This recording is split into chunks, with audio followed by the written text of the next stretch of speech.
আমাদের প্রবাসী ভাইরা স্মুথলি যাতায়াত তারা করতে পারে সেই জন্য হচ্ছে স্কেভেটর দেওয়া হয়েছে এখানে। তো স্কেভেটরগুলা টোটালি বন্ধ। আমাদের প্রবাসী ভাইরা বোঝাগুলা বা লাগেজগুলা মাথায় নিয়ে তারপর হচ্ছে এখান থেকে যাইতে হয়। তো মূলত এখানে এই জায়গার লোকেশনটা দিয়েছে আমাদের প্রবাসী ভাইরা। হ্যাঁ, তারা যখন এখান থেকে যায় তারা কীরকম হেনস্থার শিকার হয় এই ব্যাপারটা জানানোর জন্য আমাকে হচ্ছে ইনবক্সে মেসেজ দিয়েছে অনেক প্রবাসী ভাইরা।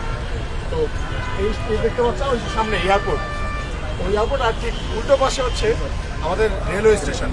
তো এইখানে যে সিঁড়ি দেখতে পাচ্ছেন এখানে স্কেভেটর আছে, সিঁড়ি চলন্ত সিঁড়ি, যেটা এই চলন্ত সিঁড়িতে মানে দীর্ঘদিন যাবত এই চলন্ত সিঁড়ি আছে কিন্তু আপনাদের দেখাই আমরা নিচে থেকে আপনি উপর থেকে। হ্যাঁ শিওর নো প্রবলেম, চলেন আমি আপনাদের দেখাচ্ছি। আপনি নিচ থেকে উঠে আসেন, চলেন আপনি নিচ থেকে উঠে কথা বলেন তাহলে হবে। হ্যাঁ হ্যাঁ, তাহলে আমরা দেখতে পাবো।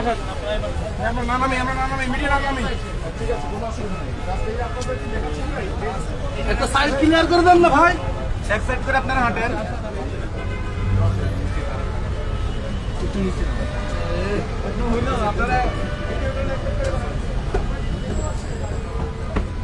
আসেন ভাই, আসেন।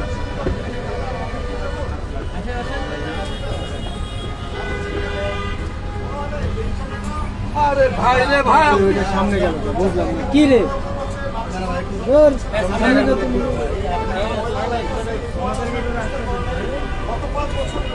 এমন একটা অবস্থা।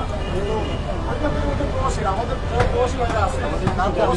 সমস্যাগুলো হয় তারা স্টেশন মানে এয়ারপোর্ট থেকে মালামালগুলো নিয়ে সোজা যে কাজটা মানে যে প্রবলেমটা তারা ফেস করে সেটা হচ্ছে বোঝা মাথায় নিয়ে তারা বিদেশ থেকে আসতেছে, আসার পর লাগেজটাকে দেখা যেতে ওখানে সিন্ডিকেট করে দেখে গাড়ি ভাড়া ঠিক মানে গাড়ি ভাড়া হচ্ছে আকাশচুম্বী, তখন হচ্ছে অনেকে বাধ্য হয়ে আমাদের প্রবাসী ভাইরা বোঝাগুলা বা লাগেজগুলা মাথায় নিয়ে তারপর হচ্ছে এখান থেকে যাইতে হয়। তো অনেক এটা তো কমন বিষয় যে তারা নিয়ে আসতেছে মালামাল, তাদের মালামালটা যাতে হচ্ছে খুব ভালোভাবে স্মুথলি যাতায়াত তারা করতে পারে সেই জন্য হচ্ছে স্কেভেটর দেওয়া হয়েছে এখানে।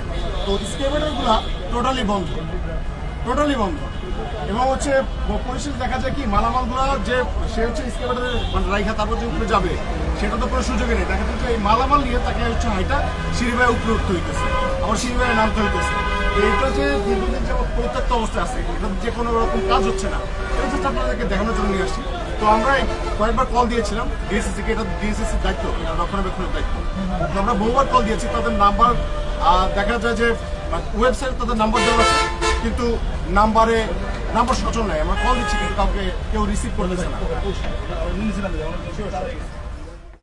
প্রবাসীদের জন্য নির্মাণ হচ্ছে দেশের প্রথম স্মার্ট সিটি, যেখানে থাকছে স্কুল, মসজিদ, হাসপাতাল, সুইমিং পুল, হেলিপ্যাড, পাঠাগার, জিম, সুপারমার্কেট, শিশু পার্ক সহ সকল নাগরিক সুবিধা।